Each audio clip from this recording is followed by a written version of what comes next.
Welcome to Let's Hear It. Let's Hear It is a podcast for and about the field of foundation and nonprofit communications, produced by its two co-hosts, Eric Brown and Kirk Brown. No relation. Well said, Eric. And I'm Kirk. And I'm Eric. The podcast is sponsored by the Communications Network and the Lumina Foundation. We're talking to people about their work and what's happening in the field with the hopes of making this growing arena just a little bit more accessible to us all. You can find Let's Hear It on any podcast subscription platform. You can find us on Twitter at Let's Hear It Cast, and you can email us at hello@letshearitcast.com. Let us know if you have any thoughts about what you hear today, including people we should have on the show. And if you like the show, please rate us on Apple Podcasts so that more people can find us. So let's get on to the show. And you're here, we're here. Welcome back. It's Let's Hear It. Thanks, everybody, for joining us. It's another edition. Mr. Brown, how are you? I'm here. Oh, come on. You said I was here. Hey, we need you to be more than here. We need you to, I don't know. Statement of fact. It's true. You are here. How are you doing, by the way? I'm delighted. I'm delighted to be here with you, Kirk. Oh, see, I'm delighted too. I'm delighted that you're here. You know what? Also, I'm delighted by our topic this week because I feel like we're doing a little mini circuit on philanthropy and how to do philanthropy well. And I think we've got a really good contributor here this week. Would you agree? I certainly would. This week, I spoke with Kris Putnam-Walkerly, who is a consulting on philanthropy. You probably have seen her name a million places. She has a book out right now called Delusional Altruism: Why Philanthropists Fail to Achieve Change and What They Can Do to Transform Giving. And I do agree that we have had a lot of conversations about how do you do philanthropy. And I think that Kris has a really easy to digest resource that adds to that conversation. And brings a tremendous amount of gravitas, spent time at Packard, has a 20-year tenure doing this work. Kris Putnam-Walkerly here on Let's Hear It. Let's listen, and then Eric will come back and talk. Welcome to Let's Hear It. My guest today is Kris Putnam-Walkerly, who is the author of a new book. She's a consultant to foundations and an author of a new book called Delusional Altruism: Why Philanthropists Fail to Achieve Change and What They Can Do to Transform Giving. Kris, thank you so much for coming on Let's Hear It. Oh, Eric, thank you so much for having me. I'm really looking forward to this conversation because we have a lot in common, because we consult to foundations. Yes. And on this show, I've said many, many times that nobody crawls into mom's bed and says, "Mommy, Daddy, I want to work for a foundation." But I will tell you that there is truly nobody who has ever crawled into their parents' bed and said, "Mommy, Daddy, I want to be a consultant to a foundation." That's like, the seventh circle of hell. Tell me how you got into this business. Why are you here? It's funny. You reminding me of a couple early childhood memories. So one was watching the television with my mom, and the news came on, and there was the caption of the person said philanthropist. And I asked my mom what that was, and I thought that was very intriguing. And then I had this kind of vague memory of sometime in high school having this like foreshadowing where I knew that one day I would be a consultant, and I was overcome by the sense of dread. Or just sadness. But fast forward, I love what I do, so it's all good. I guess I figured it out. Little Johnny, what do you want to be? I want to be an astronaut. Little Mary, what do you want to be? I want to be an astronaut. Kris, what would you be? I'd like to be a consultant to a foundation, to a philanthropist. How did you get into this? How did you get into this work? How did this happen? What went wrong? No, I always was focused on the nonprofit sector and thought I would, be running a nonprofit social service agency, but ended up working at Stanford University as an evaluator of youth and gang violence prevention programs. And it was funded by the California Wellness Foundation. So their first big initiative focused on violence prevention. And I took a look at them and thought to myself, well, if you're a foundation, you have access to wealth, right? That's kind of the starting point. But if you're really smart about it and you bring in the right experts and look at best practices and really get good advice and think through what's the right intervention, how can we really make a difference, you can create lasting change. And so I thought that was quite intriguing and decided to go work for a foundation. So went to work at the David and Lucille Packard Foundation. Heard of them. I figured at the time I'd pick one of the largest in the country. Yes, I'm sure you know them well. And they were just down the street, so you could walk. Exactly. That's good. And so that was great. I had a great experience, very strategic funder. I learned a lot and began consulting on the side, really subcontracting to other consultants. And that was during the .com boom. We were in Silicon Valley, San Francisco. So philanthropy was flourishing and foundations were hiring consultants. And I discovered not only did I like working with philanthropy, but I liked consulting to funders. And so decided to go out on my own, did a lot of work with the Charles and Helen Schwab Foundation for a number of years. And it's been over 20 years ever since. Yes, and I saw that Christy Kimball blurbed your book. By the way, your book, we'll get to that soon, a very well blurbed book. You clearly well blurbed. I have not heard that. One of the best blurbed books of the year, I will tell you that much. And it's really good, by the way. We'll get to that some more. I also joke that people who work at foundations are like kids on a playground who watch the other children play because, you know, they don't actually do work. They watch they help facilitate other people's work. And the consultants to the foundations are like the kids who watch the kids who watch the kids play. It gets a little meta. But so let's talk about this a little bit. I was going to wait till we got to the second half of the show to talk about the book. I just want to dive right in. For starters, there's no shortage of books about how to do philanthropy. And as I look up onto my shelf, I see Giving Done Right by Phil Buchanan. I see Money Well Spent by my old boss, Paul Brest. Behind me, I see, hold on, I turn around, Winners Take All by our good friend Anand Giridharadas. So there are a lot of books about how to do philanthropy, about what's right with philanthropy and what's wrong with philanthropy. What did you feel like you had to add to this conversation? Yeah, well, after advising and consulting to foundations and high net worth donors, really of all sizes and types over 20 years, I came to realize that, you know, they, for the most part, are genuine in their desire to be altruistic and to make a difference and change the world, but are often getting in their own way. And they're actually preventing themselves from having the impact that they want to be having or think that they're having, and often don't even realize that that's going on, that they don't realize they're getting in their own way. And really, that's the delusion in the title, Delusional Altruism. It's not that funders are crazy. It's that they kind of cling on to misguided beliefs and practices that prevent them from creating the change that they want to create. And so I really wrote the book to help them see how that happens, and then very practical guidance and advice on what they could be doing differently to have a more transformational impact on the issues and communities they care about. So obviously, delusional altruism is a fun way to talk about what most philanthropists go through. Can you talk a little bit about the delusional part? Let's get a little more into why are they so delusional?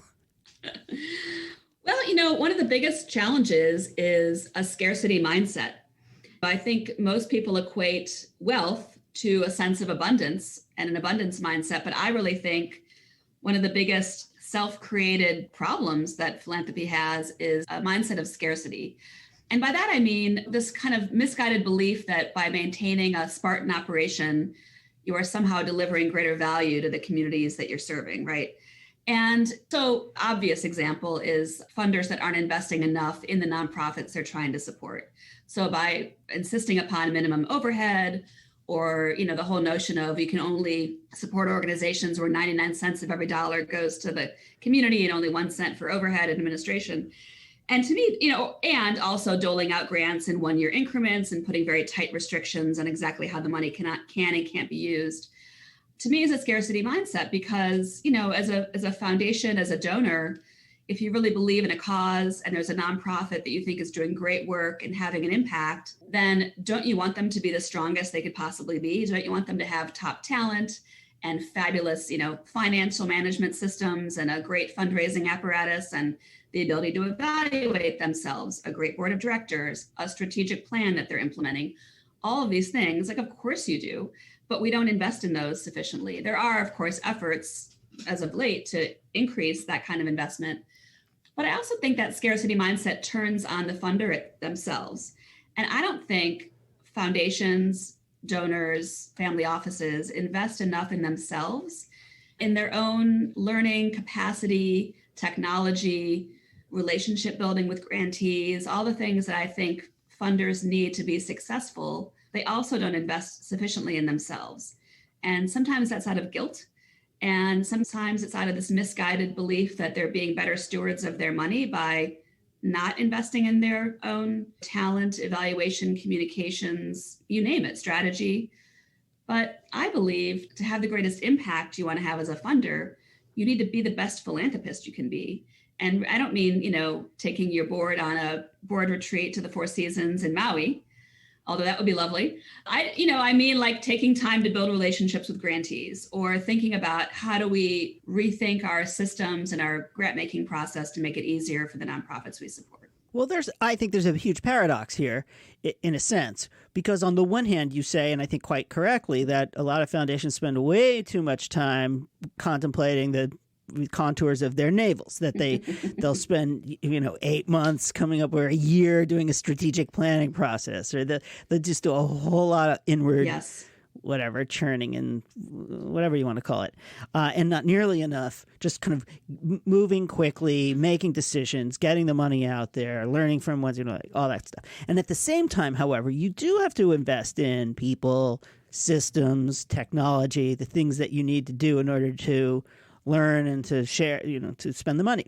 How do you figure out how to find that beautiful balance between navel gazing and action and investing in the tools you need to do the things you need to do, and whatever, being, let's just say, overly lavish or wasting the money on things that don't matter? How does, it's in this book, but can you talk us through how a philanthropist can begin to square that circle or reconcile that seeming paradox? Yeah. Well, you touched on another delusion that I address in the book, which is that philanthropists move too slowly. And, if you've ever seen the movie Zootopia, you know that there's a scene in which the two main characters, who are two animals, rush into the Bureau of Mammal Vehicles to find their missing otter friend. And they, rush in and are horrified to realize that the Department of Mammal Vehicles is staffed entirely by sloths. And so, what should take 2 minutes takes all day to get the information they need because of the slow moving sloths. And, it's excruciatingly painful to watch a sloth move really, really slowly. And I think it's as excruciatingly painful to watch philanthropists move that slowly too. And you touched on a classic example, which is strategic planning.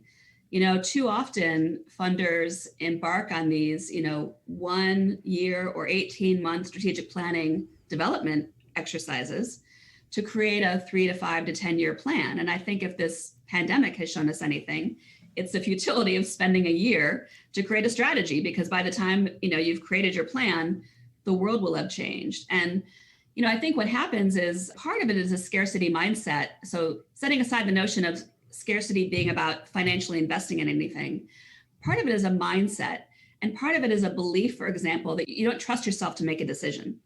That's, I think, very dominant experience in philanthropy. And I think what they do to compensate is often engaging in extensive data gathering exercises, right? These kind of one-off, we're going to do strategic planning, therefore we need to take a year, we're going to stop grant making, and we're going to learn. We're going to go on a learning tour, we're going to have focus groups, we're going to go about the state and, meet with different grantees and talk to them and learn and gather all this information, conduct environmental scans, hire a bunch of consultants to do all this work.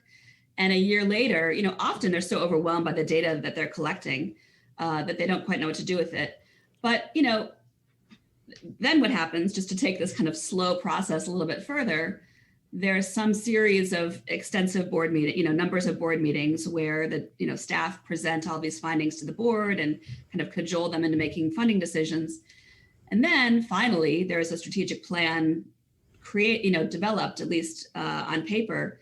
And then they go about spending often months to professionally write it and graphically design it until it's perfect looking. And then we're not done yet. Then they say, well, we can't start implementing it till the board officially approves it, and they don't meet for 2 more months, right? So now it's like 2 years since you started your process. How could your strategy possibly be relevant at that point? And I honestly think what funders should realize is that they probably know 80% of what they need to know to answer any problem or any question, right? If we just took the time, and this is true for all of us as consultants, as business owners, if we just spent, I don't know, 2 hours or a week, internally brainstorming, what do we know about our community and the current needs? What data exists that we can quickly take a look at, summarize that like really briefly, and then figure out, okay, well, there's 20% we don't know. Like there's still missing information, but let's spend much more limited time and resources going after those specific bits of information to inform our work, or have the confidence that we're going to figure it out along the way and make develop a quick strategy for the next year to guide our work. And I mean quick, like a couple of weeks, not even necessarily a couple of months. We had a couple of radical ideas in this book. One is the 7-week strategic plan, and then there's the 7-hour strategic plan, to which I say, shut the front door, a 7-hour strategic plan. But what this reminds me of is that what I got out of this was that we think we don't know the things that we do know. Yes. And we think we probably do know the things that we don't know. And we know a lot more than we think we do, but we don't know a lot of some of the things that we think we do. And if you can flip this, so 80% of the stuff you need to know, give or take, you actually already know, instead of having to go out and reinforce that thing that you know and spend a whole lot of time kind of reminding yourself what you already knew, then you can kind of dispense with that. And what's left is genuinely asking these legitimate questions about what don't I know and what do I need to know in order to make the right kinds of decisions. And I assume that's where consultants come in sometimes, but not always. How can you kind of give an example of something you've seen in which that went the way you would predict or the way you would recommend? Who has got that right? Or if you don't want to name names, can you you can anonymize it a bit, but kind of tell us a story about how someone did that right, because we all learn by example. Yeah, well, I'm thinking of one family foundation, which I won't name, but kind of a small regional foundation, and went about strategic planning. And I coached their CEO and her number 2 person to do all of this work. But basically, they had a variety of funding areas, let's say 5 funding areas in their greater city, like the city and kind of the greater surrounding area they funded in. And really part of the goal was to narrow the focus. And so, they spent some time themselves reflecting on their past grant making, what was working well, what wasn't working so well, their recent experiences, evaluations they had conducted, the existing data, and quite frankly, knowledge in their brains that they had about those communities and those issues. Did a little bit of, exploring and talking to a few grantees, and then summarized that, and then thought, well, if we were going to make some changes, like what do we specifically not know about what's happening around, housing or community development or whatever the issues were. And then they went about and collected that information. They specifically sought who are the, 3 or 4 experts in our community that could answer these questions. What are the reports that could provide us some data? And they went after that. And so it was a much more simple exercise for them. And also it prevented them from data dumping on their board of directors, right? Because that was sort of their tendency, was to overwhelm the board with data to demonstrate that they had done all this research, right? But it was really more about, well, what's actually the most important and salient points that you need to share to help your board understand what's happening, what the needs are, and why it would make sense to focus on a more limited number of areas to have greater impact. Yeah, we're going to take a quick break with Kris Putnam-Walkerly and be back in just a minute. You're listening to Let's Hear It, a podcast about foundation and nonprofit communications hosted by Kirk Brown and Eric Brown.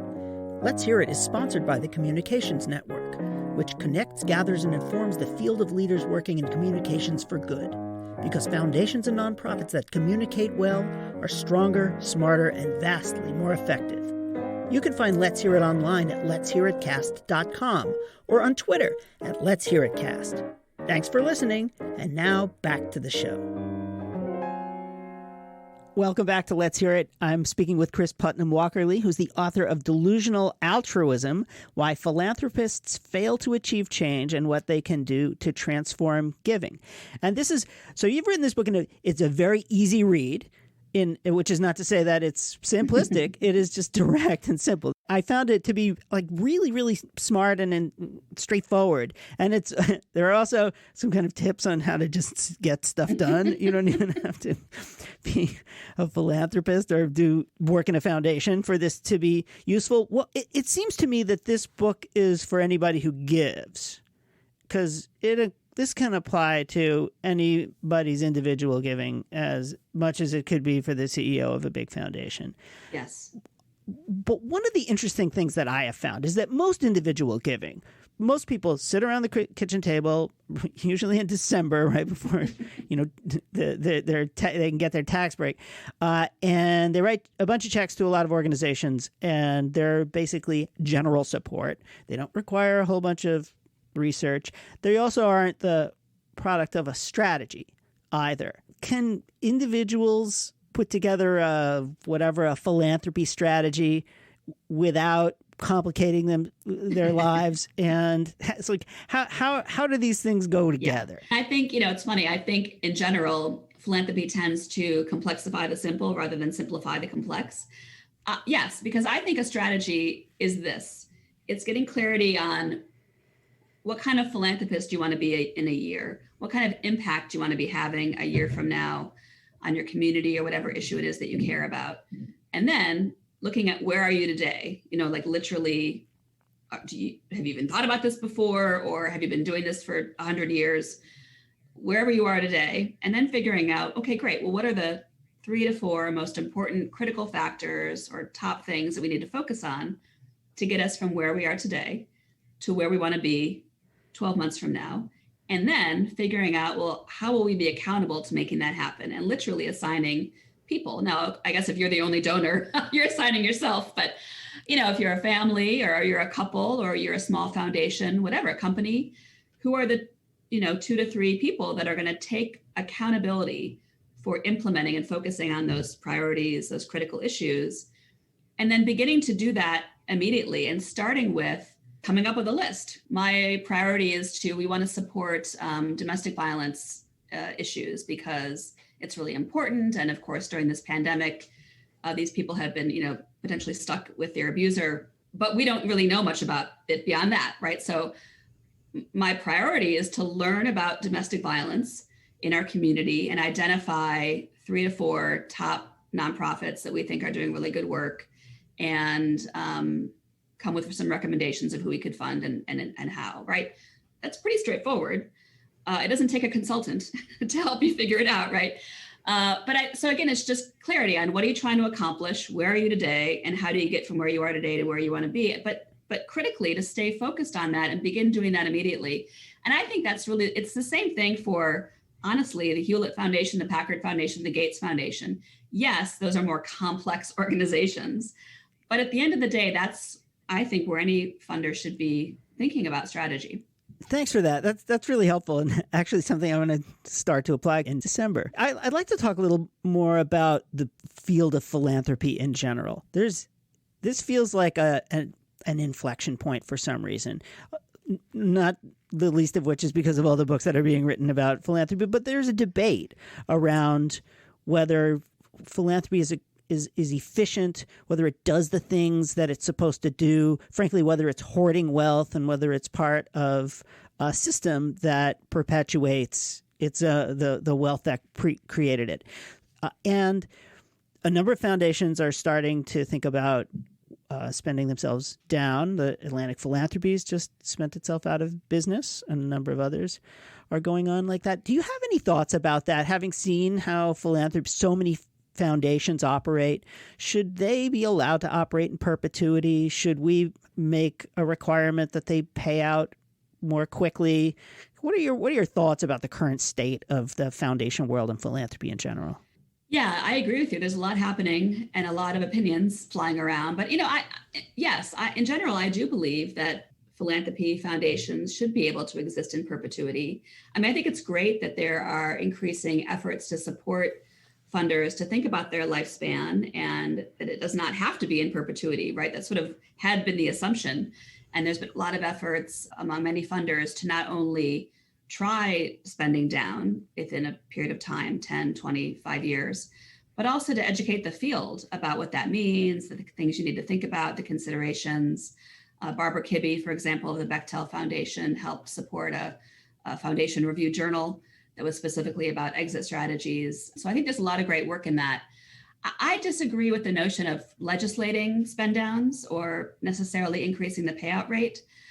I do believe those can be very good strategies to increase payout and to spend down more rapidly. But I also believe that, we need as a country and a world to assume that there'll be crises in the future, right? And we need to be prepared for those. And I personally want my children, my great-great-grandchildren, when they're addressing, their COVID of whatever that will be in the next century, I want there to be philanthropic dollars available to respond quickly, to test out new ideas, to advocate for certain policies, to get the word out, to, whatever it is, to innovate. That's my biggest hesitation around requiring any kind of spend down among funders. But even thinking about payout, I'm grateful for efforts that have been encouraging funders to increase payout rates. But, that's I think a decision that each foundation needs to make. And it really, their investment strategy is based on their payout rate. And, so it has a lot of implications in terms of what they're able to do and how long they'll be able to continue. Getting back to the book a little bit, in the few minutes we have left, this is full of really good lessons, and you're very good about making lists.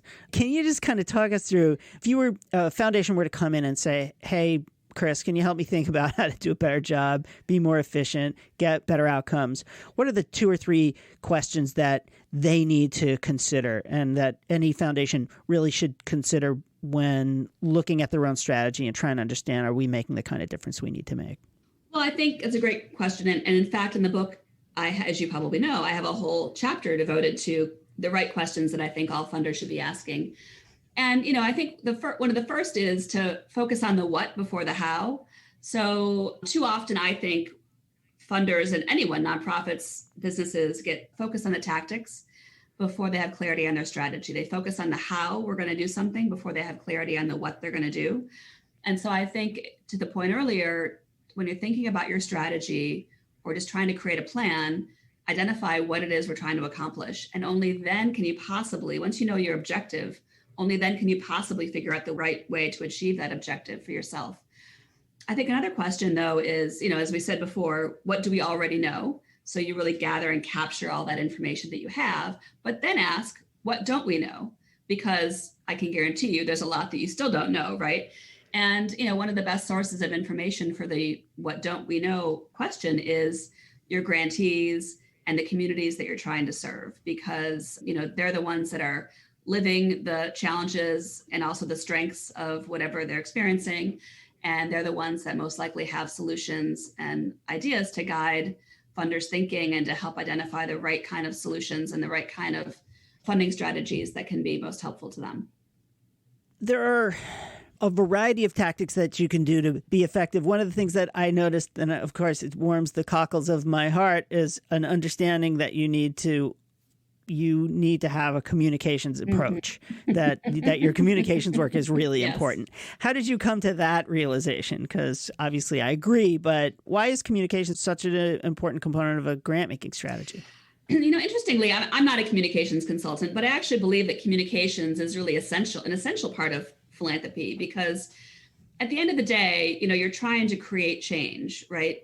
And so part of that is communicating to others what needs to be done differently, or sharing what you're learning with the field, or communicating internally as to what's working well, what isn't working well. One of the challenges, going back to the slowness and the, sort of one-off data gathering exercises that foundations undertake, which are very expensive and time consuming, on a periodic basis. Philanthropy is comprised of smart people, like really knowledgeable, right? If we only documented and captured what we are learning in real time and shared it amongst each other on a regular basis, like at staff meetings or whatever, and then made decisions based on that and made changes based on that, we wouldn't need, so that's a communication, to me, an internal communication exercise that's very powerful, because you're doing real-time learning as an organization. And then you're constantly basing what you're doing on what's actually happening, what's working, what's not working, what new trends you're seeing and experiencing in ways that are meaningful and allow you to take action. Right now, during the pandemic, there is a particular foundation that is spending $350,000 on consultants to conduct strategic planning. And the first year of this is data gathering, right? It's a community foundation. Like, they should know their community, right? So I think, so part of it is, how do you, A, recognize that you have a lot of knowledge and experience that you can bring to bear on this? And B, how do you communicate that internally? But also, how do you communicate that externally? And I think philanthropy talks a good talk about how communication is important, but it often is the thing that gets left off the table. When you're building the plane while flying it, it's the thing that feels like, oh, we don't have the bandwidth to do that or the money to do that. We'll just toss that off. But, communication begins the moment you open your mouth and start talking about an issue. And if you're not smart about it, then it's not going to be as successful. I tend to agree with you. I'm sure you do. So in just a couple of minutes that we have left, I'd love to know the one thing that you learned in writing this book that you just didn't know, your great discovery.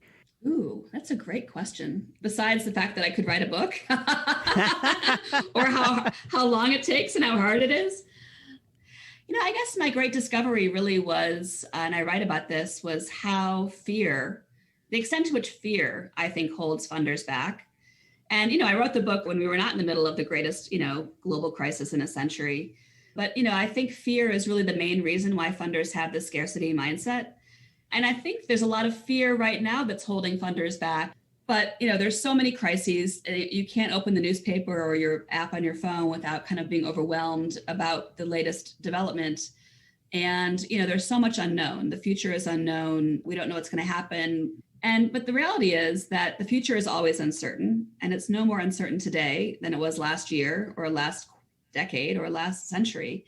And one of the things I'm advising funders to do now is to, rather than allow that fear of the unknown future paralyze us, to actually let it free us and let us recognize that we can't possibly control every contingency. So stop trying and instead rapidly create a plan, plan ahead. So you can still, I think, now create your strategy quickly. You can plan your next year. You can plan your communications plan. You can plan your wedding, whatever you're trying to do, but to rethink how you're doing that so that you are building in agility. You're thinking ahead to the next 6 to 12 months and identifying the 3 to 4 things that are most important.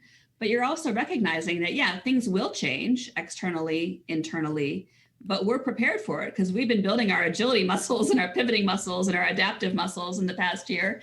And we can keep that going and really building in time, literally, like in your schedules, every quarter, every 2 weeks, to check in on progress.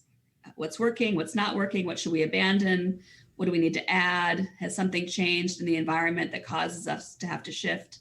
So that we always have an active, sentient, dynamic game plan that's relevant to what's going on, that we can focus and align our efforts on and actually make progress on. And to me, this is so important. I actually just wrote a guide about this to help funders. So if your listeners might be interested, it's called 8 Things Every Philanthropist Can Do to Change the World, even when the world keeps changing. And they can download it if you go to 8things.org. It's a free download. It's a quick read, and it offers really practical tips that, draw on ideas from the book, but also, give some practical guidance to help funders plan ahead into 2021 and beyond. Well, that's great. Yeah. So stop doom scrolling, get out of bed, put on your pants, and keep moving. So that be a shark, not a sloth. Thank you so much, Kris. Kris Putnam-Walkerly. You're the author of Delusional Altruism: Why Philanthropists Fail to Achieve Change and What They Can Do to Transform Giving. It's a really good read, and I really appreciate it. And I thank you so much for speaking with us today. Oh, thank you so much, Eric, for having me. And we're back. So, Eric, this was a great conversation. And actually, one of the things I want to jump to, it was sort of, again, your classic 20-minute moment. You kind of get in, you're getting into stuff. Communications as a philanthropic tool and communications as a philanthropic asset. Who knew? Who knew? But when Kris Putnam-Walkerly was talking about it, she really talked about it. First of all, she said it's essential. So thank you very much. That must have been checks in the mail, Kris. Did you give her some notes? But she made me think about communications, not just kind of that, us to them concept of, working in a change modality, but she also talked about it as a tool that you use internally to share learning and get everybody aligned and to have that regular heartbeat of reflection so that you can adapt quickly and actually get about the work you're trying to do. And I thought that was a really cool way to be thinking about communications amongst all these other ways we've been talking about it. And I don't know how many times we've actually had a chance to talk about that part of it, the internal shared learning, shared knowledge, shared strategy reflection part that happens particularly within large foundations. What do you think about that? Well, first of all, you said something that struck me, which is my wife is actually trying to get me to go into a change modality, but you can't get blood out of us. We can hope. We can only hope. Poor woman.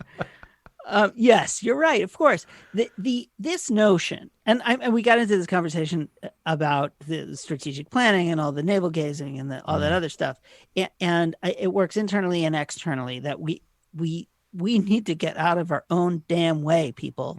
Stop doing so much thinking and try doing a little more doing.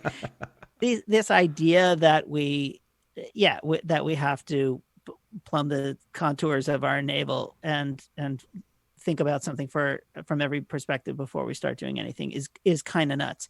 And I also think that we've been talking about communication strategy for this is our third year. Yes, it is. Season 3. Third year of doing this. Congratulations. And it works internally as well as externally. What is it you're trying to achieve? Who is it you're trying to reach? What do they care about? How do you create messages that speak to their values? And then you do a bunch of tactics. And the same is true internally as it is externally, which is who are the people inside your institution who you have goals related to, and what are their values, and how do we find ways to communicate and connect and work together and build something in partnership. And I think that's just as true for internal communications as it is for external communications. And it is just as applicable to philanthropy as it is to advocacy and power building and movement building and all those other things, because that is philanthropy is just those activities through the lens of providing funds to advance something that you care about. Yeah, totally. And, we've talked about even, again, this word communications and what does it mean? And is it too broad of a word? And I feel like it's a crap word. It's crap. It's terrible. I hate it, but it's awful. It's awful. We'll find some smart person to tell us what better word to use. If only, Sorry, I interrupt. If only there were communications professionals working in the social change space, we might have a better word for communications. But college kids got no shoes. Please continue. But the idea that I felt like was implicit in what she was talking about there, and this is why kind of got me on the edge of my seat, was the notion of learning.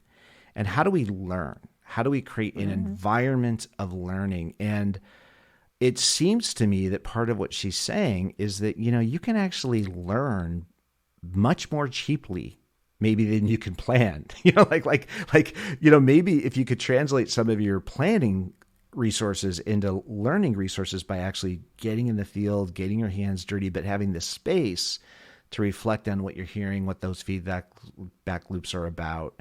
It seems like that learning piece is so important. And it's interesting to, for as committed to change as we all are, and as committed to the work as I know we all are in all these organizations, just the day job, the work is so intense, it makes me wonder, how much space do we actually have to learn and do that vital learning that we need to do? What do you think about that? Well, I think was the old joke, like how many therapy patients does it take to change a light bulb? First, the light bulb has to want to change. You actually have to want to learn. Yeah. And I think that's part of a little bit of the fallacy of some aspects of our profession, which is that we say we want to learn, but we go in with a whole bunch of ideas about what the state of things are and what needs to be fixed and what the problems are and how we're going to come, riding up on our white steed and solve the problems.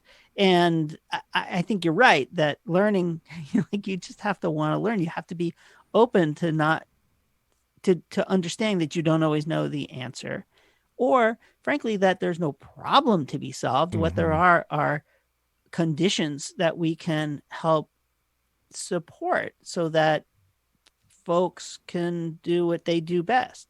And Kris gets into this in the book a lot. And she didn't make this up, because there are a lot of examples of folks saying, let's just give support to organizations that we know are making a difference. Mm-hmm. And let's have faith in them to be able to address the needs of a community or some aspect of our society that we know could use more. Yeah. And I think they're very, very, very basic approaches to philanthropy. And yet not everyone does it. And I think that there's a real need to want to learn, to be willing to not have all of the answers, and to support folks who are good at asking questions, who have better understanding of what needs are and what real conditions are in the community or in a particular field. Well, and how are you supposed to know it? I mean, to your point, often in these conversations, how many people get up when they're 5 and say, I'm going to go work for a foundation, like that, like it's a really interesting field. There aren't that many people that have had the experience and the tenure. And so, this is the thing, Kris Putnam-Walkerly, we owe you a big thanks. You wrote the book. You wrote a book. That's right. Write your book. So, she has this experience. She collects this learning and she takes the risk. She writes the book so other people can learn. And that's just such a valuable contribution to the whole field. I mean, so where's your book, Mr. Brown? I mean, and she said, when you asked her, say that to you. You said, what did you learn? And she said, I could write a book. And that's really hard. Imagine trying to sit down in the morning, you're by yourself, you got your coffee, you're trying to churn out the next pages. I mean, so the Kris Putnam-Walkerlys of the world, we need to say mighty thanks to you, because this is really, really the hard stuff, and you're doing it. You're carrying that, that torch or whatever, that flashlight to help others learn, and you're bringing that on your own, and it's huge. I think it's great. I wrote a limerick once. Would you care to share it? No, I didn't. No, certainly not on this. Yeah. No, it's a family. Can memorialize it forever. No, this is terrific. And like I said, there are a number of really good resources out there. And I think this is up there with them, that we need to continue to remind ourselves that in philanthropy, we don't know. The people who are doing know. And you're right. So I've said this a million times, that the people who work in foundations are like the kids who watch the other children play on the playground. And I can say this because the people I know and love. Yeah. And obviously the consultants for the people who work for foundations are even more delusional than the rest of us. But it is really, really true that there is so much work to be done, that there are so many ways that we can get out of the way so that folks can actually do the things that they do best. And that philanthropy at its best is really great at that. And we just have to continue to support that kind of work. The other thing that philanthropy can do, which I think is really important, is the communications around issues and advancing the advocacy for things that work, being able to kind of put a gentle thumb on the scale of approaches that we see are making a difference in people's lives. That's hugely important. And then also the testing, the evaluation, and the other things, we can go in and learn a lot more about why it worked, how you can make more of it, and sharing that information with others as well. So there's tons and tons of things that philanthropy can do, apart from simply just writing a check to organizations that you care the most about, or that you think are well situated to address issues and support communities and serve people who need it. But there are things that we can do from what we learned out of that by listening carefully. Yeah. And it made me think too, when she was describing these processes that can be so time intensive and, be very expensive and, maybe get to right conclusions or not.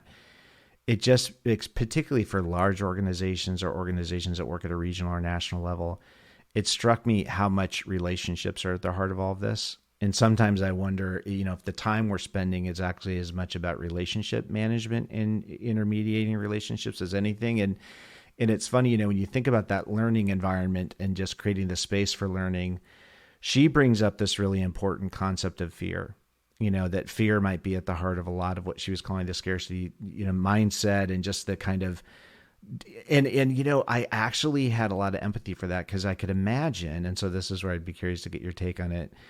You're sitting there trying to make the best possible investment that you can. How could that be anything but a completely paralyzing moment for most people, among this infinity of options you could take, right? Yeah. Foundations love to talk about risk, we risk things, but they don't like to talk about when the risk didn't pan out. Mm-hmm. And it's because they're holding these two things at the same time, which is we really, really want to make a difference. And it can be unpleasant to talk about failure. And I think that's what drives the scarcity mindset, is like, what if we fail? Yeah. And we had a board member at Hewlett who was a medical doctor who said that, like, this is a metaphor that some people don't like, but if every appendix you pull out is good, you're not doing enough appendectomies. Oh, no. Now, mind you, if the surgeon went in and took out your perfectly healthy appendix, you might not feel so great about it. But I think there's a kernel of truth in that, which is that unless you fail, you did not. If you never failed, then you really probably didn't take any risks. And obviously, you don't want to take risks at the expense of the livelihoods of other people. The risks have to be your own. Mm-hmm. They do not have to be the professional livelihoods or communities who you tried some crazy experiment on. That's unethical, and you shouldn't do it. The risks have to be that you tried something that didn't work, in which people don't suffer. But the idea is that if you always got it right, then you clearly are playing in the safe zone, and the money is probably not as well used as if you learn something amazing. And the other thing, of course, is what does Thomas Edison say? I didn't fail 10,000 times. I learned what didn't work. Like, that's data. Right. That's good. Right. I won't do that thing again. Right. So that's the other part of things don't turn out the way you think, but then you know what not to do. And then the most important thing is you don't let anybody else go over that cliff. Mm-hmm. Mm-hmm. You got to put up the sign that says, don't go over this cliff. There's nothing there. Yeah. And I think that's where communicating about what doesn't work is important as well. Well, and she talks about having the agility to do all this. And it's funny, as we wrap up, that it struck me, the Kris Putnam-Walkerlys of the world, their ability to become part of the fabric of these organizations, be that additional voice, actually almost hold some of that risk, because they're holding the learning, they're holding the facilitation. So maybe it's a little less risky for the professional staff to stretch out different ways, because there's that safe space for them to kind of, let's keep the fear out of the room a little bit. Let's create just the environment where we can do this. It just really struck me that process, well applied, you could only say it's got an infinite return on investment. I mean, like, could you even quantify it in terms of how it sharpens impact? I don't know. It just that role of that careful partner, that consultant who can come in and help facilitate the process. It jumped out like that. Someone like a Kris Putnam-Walkerly, what a value add to the whole process. Everybody go hug when it's safe to do so. Hug a consult. Hug a consult today. Well, that was great. Kris Putnam-Walkerly here on Let's Hear It. That was excellent. The book is Delusional Altruism. You can find it wherever good books are sold. And you can find Kris's work at putnamconsulting.com. And she's actually got some really good resources there, including what you guys talked about briefly, the kind of 8 key questions or 8 steps that people can take to do more work with their philanthropy and sharpen it. And so I'd encourage everybody to go there. But Eric, that was awesome. Thank you for having her on the podcast. That was a really cool conversation. That was great. And thanks again to Kris. Thank you, Kris. Thanks, everybody. We'll see you next time on Let's Hear It. And that's it for this episode. Please let us know if you have any thoughts about what you heard today or people we should have on the show. And that includes yourself. We'd like to thank Maggie Brown, our intrepid production coordinator, John Ali, the tuneful and inspiring composer of our theme music. We'd also like to thank our sponsors, the Communications Network, the Lumina Foundation, and the Heinz Endowments. Thank you. And check out the Heinz Endowment, their terrific podcast, We Can Be. That's hosted by Grant Oliphant, and you can find it at heinz.org/podcast. We would certainly like to thank today's guest, and of course all of you, and thank you, Mr. Brown. No, thank you, Mr. Brown. Till next time. Let's hear it.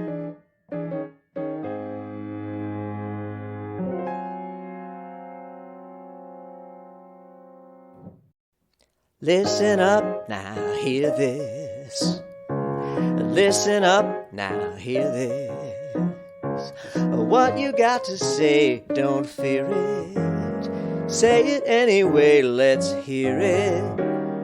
Listen up, now hear this. Listen up, now hear this. Talking to the crowd and we're it. Say it right out loud, let's hear it. Your point of view is how you it. Pick up your cue and let's get to it. Can't find the words, then we'll work through it. Have a chat about that, or simply chew the fat. Listen up, now hear this. Listen up, now hear this. There's so much to say, let's cheer it. Notions to convey, let's hear it. Got some gossip to relay, let's hear it.